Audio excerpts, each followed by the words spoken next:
Hi folks, Ben here from Lancasters. So today I'm going to give you a really brief explanation of the different types of tenure, so different ways you can own property. Okay, this is by no means a sort of legally defined guide. It is just simply a handy hints and tips and easy ways to hopefully remember it, the ways I remember it anyway. So there are three main types of tenure. Tenure is a form of ownership. Three main types of tenure that you'll see on estate agents' adverts, and it's quite important you understand the difference between them, and I'll try and give you a little idiot's guide to doing that. Okay, so the first one, nice and simply, is freehold. Okay, freehold is really quite simple. It's kind of probably embodies what you'd imagine ownership to be. So you've got your let's say you've got your house sitting there. Test my drawing skills now. Got your house sitting there on your bit of land, on your garden, and freehold means you own the land it's sat on. Okay, so there's your garden, there's your land, all around it, you own all of that, that's yours. Okay, so nice and simple, you own the property and the land it sits on. Freehold, land ownership, you own that. Okay, now leasehold. These are more common with things like apartments, where you've got shared land ownership. So let me explain how that works. So let's say you've got a block of flats.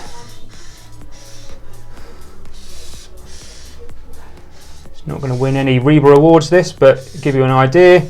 So you've got 4 flats, 1, 2, 3, 4 flats there, all on sitting on a bit of ground. Now obviously all 4 of those can't sort of own the land it sits on, so what tends to happen is that somebody owns the land. Now that could be the person in the ground floor flat, it could be one of the flat owners, or quite often it's somebody completely separate. You call a separate freeholder owns the land, and then everybody inside here are leaseholders, and they all have a lease, effectively like a long-term, it's almost like a long-term rental. These leases could be 100, 150, 999 years long. So they have a lease to occupy that space above that land for the duration of that lease. And those leases can be extended, they can go on indefinitely, but effectively, somebody owns the land and somebody owns the apartments, and you've got a right to occupy that space. It's like ownership, but with certain things that you may pay a ground rent. You may pay I don't know what it may be, £150 a year each of you to occupy that space. All right. Now, the third most common way is what you may see as share of freehold. There is a new form of tenure being formed by government at the moment called common hold, which is very, very similar, and I won't get into the technical differences between the two of those. For this very sort of overarching description, we'll call them relatively the same thing. They're not quite, but they're similar. So here, similar to there, you've got your block of flats.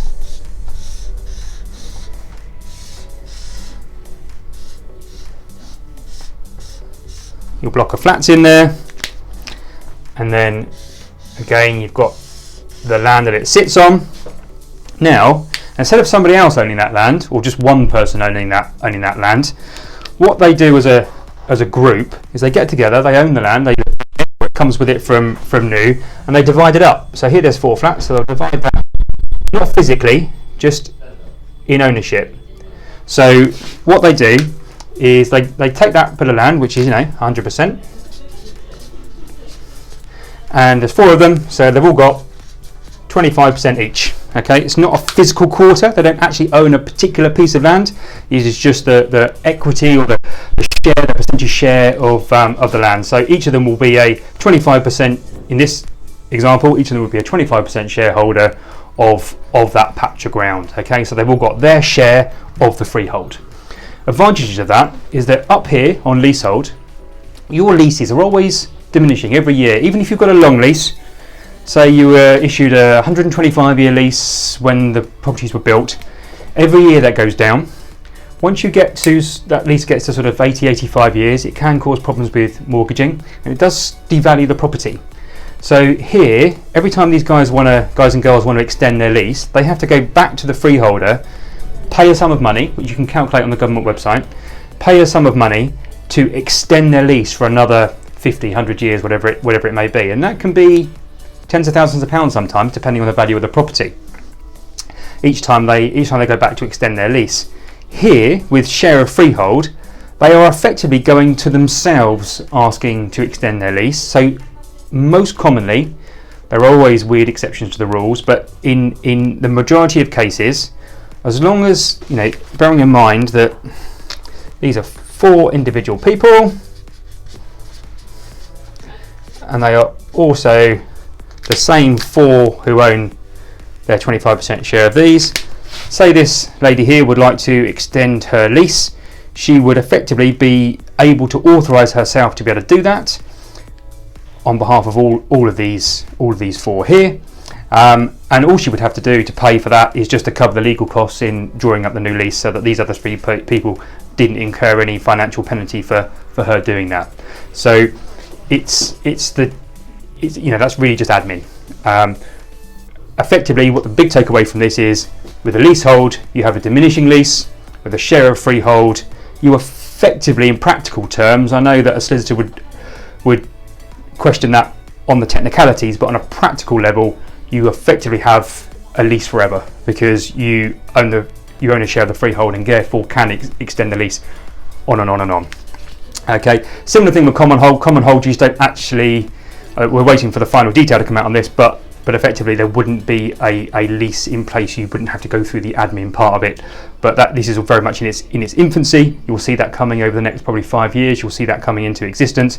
Main 3 takeaways are: freehold, you own the land you're sitting on; leasehold, you have a right to occupy the land above which you sit, or on which you sit; and share of freehold, you own a share of it. All right, hope that's of use to you. Any decent agent out there worth their salt will always include tenure on their adverts, whether it's freehold, leasehold, share of freehold. They will always include that within their marketing. When it's leasehold, they should also include, and also share of freehold, they should also include service charges, what your service charge may be. There might be you will pay 1/4 of your buildings insurance. How much is that? You will pay 1/4 of the external buildings maintenance. How much is that? That will all be packaged up within a maintenance and service charge package. That should, in theory, any decent agent will always have that in their ad. And also whatever the ground rent may be, that will always be in the ad. Okay.